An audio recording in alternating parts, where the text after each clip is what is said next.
Commissioner Howard Zucker, Beth Garvey, Special Counsel, Kelly Cummings, Director of Operations, Gareth Rhodes from DFS, who's been working with us on this. Today is day 311. Here are the numbers. Statewide positivity without microclusters, 8.21. With microclusters, 8.3. Microclusters, 8.8. Total results, 152,000. Still a lower level of people getting tested. So it's going to change somewhat the sample. Statewide deaths up to 149. Hospitalizations plus 339. ICU plus 35. Intubations plus 8.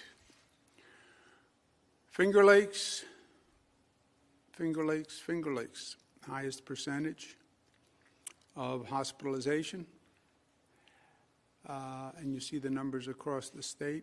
Again, this makes the point that that variance is due to the behavior of those communities. So your behavior matters. Depending on the behavior of your community is how fast the infection spreads, how many people get sick. Positivity, same thing. New York City positivity, Staten Island and the Bronx. Staten Island is higher than the Bronx today. But again, Bronx, Staten Island, Queens, you're double Manhattan. You're double Manhattan. I'm from Queens. I was born in Queens. Queens is a residential community, more residential community. Manhattan is much more dense, more multifamily, more public transportation. What is the demographic explanation for a higher infection rate in Queens and the Bronx and Staten Island and Manhattan? It's the behavior. Let's talk about the vaccine. There are two elements to understand the vaccine. One is the amount of supply we have as a nation, as a state, and then one is the distribution. Two very different elements that have to be considered. The supply, the production by the drug companies, the purchasing by the federal government, that's all a national responsibility. How they can spur the drug companies to do more, how they can wind up buying more from the drug companies. The entire supply is controlled by the federal government. We have been getting about 300,000 per week. That's roughly 1.2 million per month vaccines, okay? The state needs 20 million people vaccinated. You have to do that twice. That's 40 million. Obviously, it's a very long timeline at this supply rate. So the supply rate has to increase, and the supply rate is the limiting factor now. I've been talking to the federal government about this. There are possibilities that they're working on. You can acquire more Pfizer and Moderna vaccine. You can approve the AstraZeneca vaccine. You can approve the Johnson & Johnson vaccine, which is a single-dose vaccine, which is a lot easier. There are other drug companies that are also working on vaccines. So we hope, pray, and expect the supply from the federal government will be increasing. But we need it to increase. You then go to the distribution side. On distribution, the federal government is in charge of some of the distribution in the state, and then the state is in charge. Distribution, as we discussed yesterday, think of it in 3 tranches: nursing homes, hospitals, and what we call special efforts. The nursing home program is run by the federal government, and it is a national federal program where they said, we'll do the nursing homes and we'll contract nationally with pharmaceutical chains to do the nursing homes. That has not moved as quickly as we would like to see it move. The state is now going to step in and expedite that program. We would like to see all nursing home residents vaccinated, first shots within 2 weeks. They're doing the staff along with the residents. That would be a very big deal if we can get the nursing home residents vaccinated. You then go to the hospitals. 194 hospitals, 24 public hospitals, 170 private hospitals. Obviously, the overwhelming effort is done by the private hospitals. We need them to operate, and we need them to operate quickly. We put in place the 7-day use it or lose it. There are 194 hospitals. If a hospital is not competent and can't do this, we'll use another hospital. It's very simple. We have 194 hospitals. We have other hospitals who can do it. So I need the best hospitals with the best management in the best systems as part of this effort. Because it's literally a matter of life and death, right? And 194 hospitals, like anything else, some are better at certain things than others. And here we need the best with the best management because the stakes are just too high. On the special efforts, that's where we're going to talk about state-sponsored efforts, drive-ins, and the social equity efforts, the churches, the community centers, et cetera. Hospitals have been the primary focus because 1A, the people we're now vaccinating, are healthcare workers. How do you get healthcare workers? You get them through the hospitals. That's why the focus has been on the hospitals. Why is the focus on healthcare workers? That's the CDC guidance. Basically, every state in the nation has accepted healthcare workers because they are the front line. They are exposed to people with the virus, and if a healthcare worker gets sick, they are then a super spreader. We have it opened for all healthcare workers are now eligible, and the hospitals are focusing on the healthcare workers. So far, 900,000 vaccines have been distributed for 2.1 million healthcare workers. Obviously, we don't have enough vaccine distributed for all healthcare workers. Let's open it up to other people, forget the healthcare workers. You can't forget the healthcare workers. These are the nurses, these are the doctors, these are the people who are on the front line. They are in the greatest risk, and they are also the greatest threat. We have a Saratoga jewelry store employee who has COVID that we're doing the contact tracing. It was in a retail store. A lot of people walk in and out of a retail store. Super spreader. What happens if a nurse or a doctor is COVID positive and sees 100 patients during a day? Healthcare workers are the first priority for both reasons. And we've only allocated half the vaccine to do the size of that population. That's why I say a lot of this is a supply issue as well as a dissemination issue. If a hospital has done all their healthcare workers and says, we're maxed out, we've done everyone, fine, then contact us and we'll take that supply back and we'll go to the next tranche, we'll go to essential workers.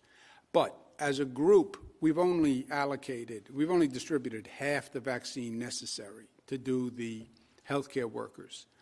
After we finish 1A, healthcare workers, then we go to 1B, which is essential workers and people who are 75 plus. That's roughly 2.5 million. So again, you go back to the supply issue. If you're getting 300,000 vaccines per week, how long will it take you to do 2.5 million people, right? On the hospitals, there's two dimensions. The hospitals now are the focus because the hospitals are focusing on the healthcare workers. Once you get towards 1B, essential workers and 75 plus, then you're dealing with members of the public. And then we're going to shift from the focus on the hospitals to what we call the retail network. What is a retail network? The retail network is a public distribution for essential workers in the general public, and that is already underway. We have 5,000 pharmacies in this state. You can call a pharmacy and you can get it. We have federally qualified health centers, county health departments, urgent care clinics, your private doctor network. We'll be supplying all of these outlets with the vaccine to do the distribution when we get to the general public. So the distribution system is going to outpace our supply system right now, which is the way it should be. We should have more distribution capacity than we actually have supply. Right now, we've enrolled 3,700 providers, sites statewide, and we're continuing to grow that. What are the providers who are going to be doing this? Medical practices, pharmacies, long-term care facilities, FQA, federally qualified health centers. Hospitals will still be doing it. Urgent care facilities will be doing it. Then community centers, rural centers, et cetera. We've signed up hundreds in every region across the state. We have 845 signed up distribution centers in New York City that are ready to go, 700 on Long Island, 150 in the North Country. So we have a retail network. Retail network is not the best expression because also people don't have to pay for this vaccine. There will be no copay. There will be no charge. So retail can be a little misleading, but I couldn't come up with a better word. Of the 3,700, 636 already have vaccine. They are distributing vaccine to the healthcare workers along with the hospitals. So healthcare workers can either go to the hospitals that we've been discussing, or they can go to 600 sites that are across the state. Of those sites that actually now have vaccine for healthcare workers, 244 federally qualified health centers, then the hospitals, urgent care centers, local health departments. This is where the sites are that can now serve healthcare workers. New York City, 200, Long Island, 105. So there's a network out there besides these hospitals where people can go, if they're eligible, if they're healthcare workers, right now. In addition to the hospitals and the retail, there'll be what we call special efforts. First, I'm asking police departments, fire departments, transit workers who are going to be essential workers, if they can operationalize their own vaccination system. In other words, New York City Police Department, NYPD, they can organize their own distribution system and vaccination system. The FDNY, New York City Fire Department, can operationalize and organize their own system. They have their own employees who can do the vaccines.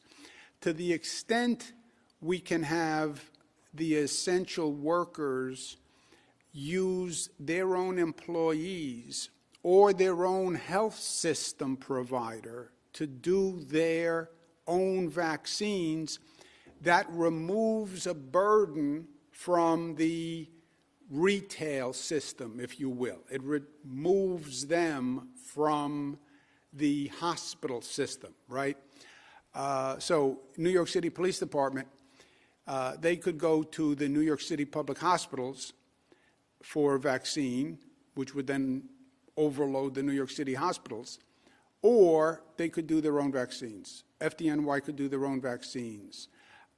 The teachers union, the transit workers union, all these frontline essential workers, please now think about organizing your own system so it alleviates the burden on the retail system, which is going to have to be dealing with the general public. If a police department doesn't have the capacity to do it, fine. Fire department doesn't have the capacity to do it, fine. If a teachers union doesn't have a local health provider, then fine. But for those larger workforces and those larger unions that can do this, I want you to start thinking about it now, and I would appreciate it because it will take that much burden off the distribution system. And the larger police departments, Buffalo PD, Albany PD, Rochester PD, Syracuse PD, I think many of the larger police departments in the state, we have over 500, but many of the larger ones can handle the vaccine themselves. Same with the fire departments. EMS, EMT people can do these vaccines.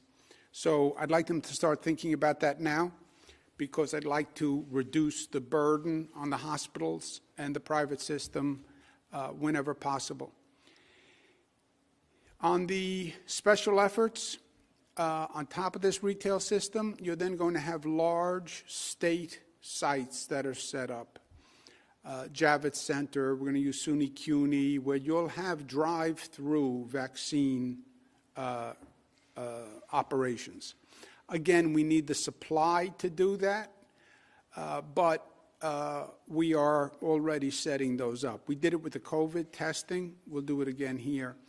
And then I made a point to say this state is going to make a statement as to social equity, and we're going to make sure that the social injustice and the healthcare disparities that we've seen are not replicated. I'm going to be getting my vaccine when it's available for my age group in Black and Latino and poor communities, and we're going to be setting up pop-up vaccination sites in churches and community centers and pharmacies, and that's a priority for me. The distribution system I'm outlining can deliver millions of doses. Again, we're getting 300,000 per week, and we have to wait for that to increase. Again, there's a lot of possibilities for the feds to increase supply, but they have to. Last point, the UK strain is highly problematic, and it could be a game changer. First, for the capital region, we had the case in Saratoga. Anyone who was exposed or anyone who was exposed to someone who was exposed, please contact us. There's nothing to be ashamed of. This is a virus, it travels. But we have to know, containment is vitally important here. This is a virus we have to be extra careful with. We spent the morning talking to global experts on this viral strain.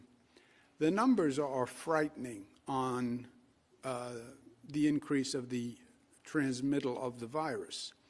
Even if the lethality doesn't go up, the fact that it is so much more transmittable is a very real problem. And look, we are in a foot race right now, as we said, between the vaccine implementation versus the infection rate and hospitalization capacity. That's the foot race. This UK strain changes the whole foot race, because the UK strain, the rate of transmission goes way up. The rate of infection goes way up. And it's no longer the race that we were running. Apparently, the UK strain can actually overtake the original COVID strain in a matter of weeks. That's how quickly it can transmit. This is something that we have to watch and we have to pay careful attention to. The UK strain is not only in the UK, it's in South Africa, it's in 33 other countries. But it dramatically increases our challenge, and we have to be aware of it. You know, this virus has been ahead of us every step of the way. And this country has been playing catch-up every step of the way. And it's time we stop, and it's time we become more competent. You know, government was competent. Government is supposed to be competent. Government leaders are supposed to be competent. They're not supposed to be about excuses and apathy and bureaucracy.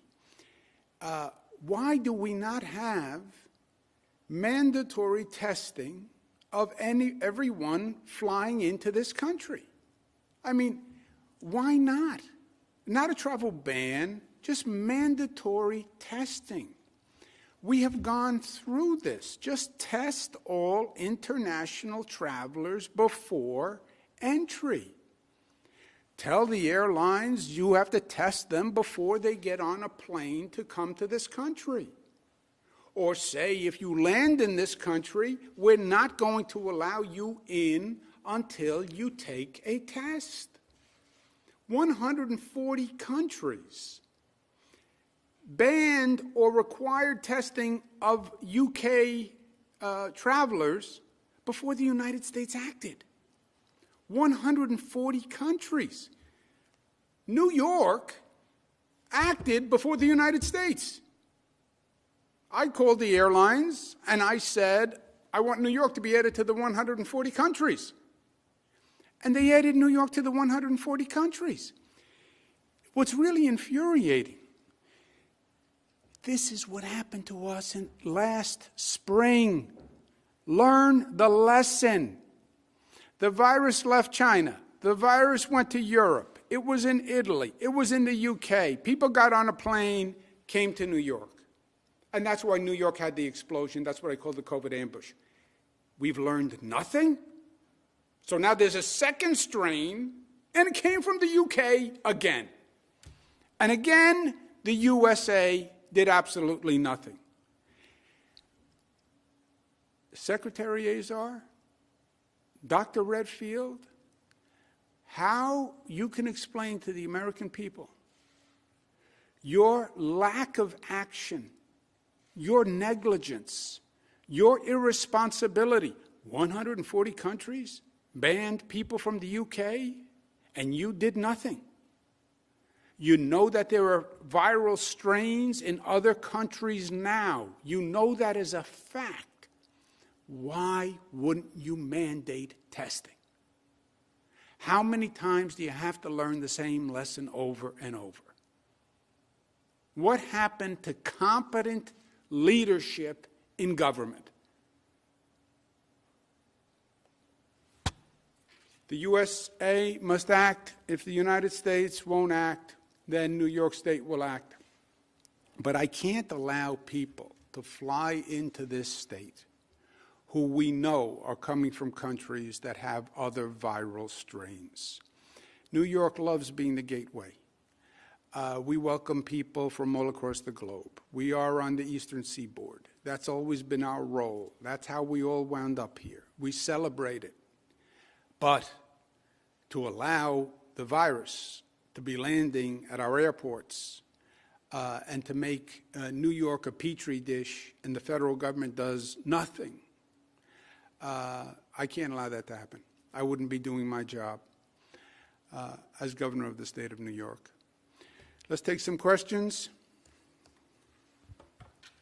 Thank you, Governor. If you would like to ask a question, please use the raise hand